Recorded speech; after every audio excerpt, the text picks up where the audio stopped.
Courtney Moore was usually at the Orange Valley Mall on the weekend, and it was usually busy.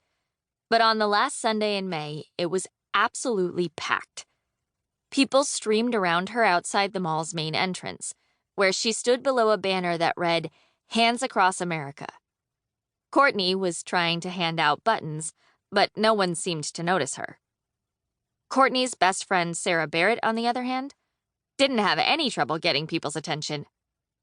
"Check-in for the event is right inside the main door," Sarah called out in her firm, clear voice as she handed out buttons and answered questions. Courtney had been looking forward to Hands Across America for months. Millions of people were going to hold hands in a human chain that would stretch from one end of the country to the other. The event was raising awareness of hunger and homelessness, and the money to fight them.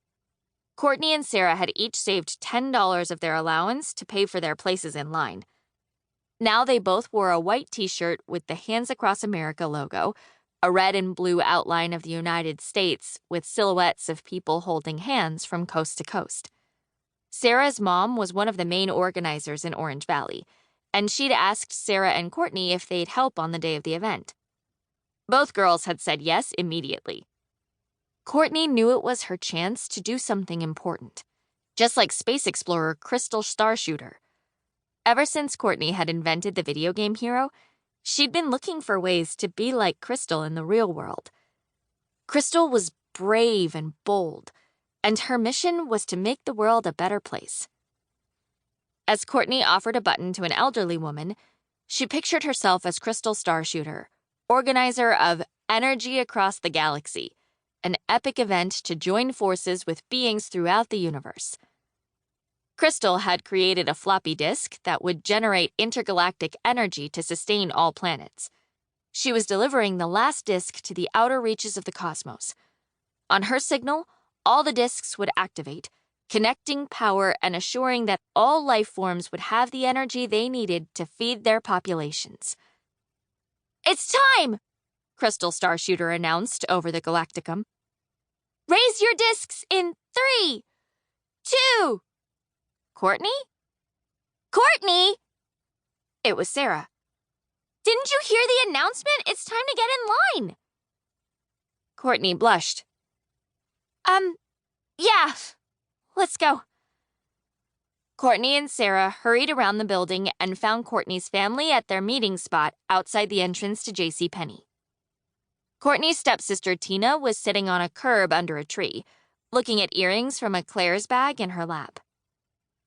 "Did you go shopping?" Courtney asked in disbelief. "Duh," Tina sighed. "I'm not going to come to the mall and just stand around."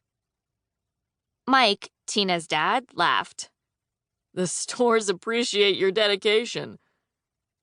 He rolled a ball across the sidewalk to Raffi, Courtney's and Tina's 2-year-old half-brother. Courtney's mom pulled a thermos out of the basket under Raffi's stroller. "How did volunteering go?" she asked. "Are you thirsty? I have water." Courtney took a long drink, not wanting to admit that she didn't really do much to help. "I'm glad there's such a great turnout," she finally said. "Courtney! Sarah!" Courtney spotted their friend Kip Tomatsu hurrying down the sidewalk. "What's he carrying?" Sarah asked Courtney. "It looks like a Betacam," Mike said, squinting into the sun. "A video recorder," Courtney explained when Sarah looked confused. Kip joined them, dropping his backpack to the ground.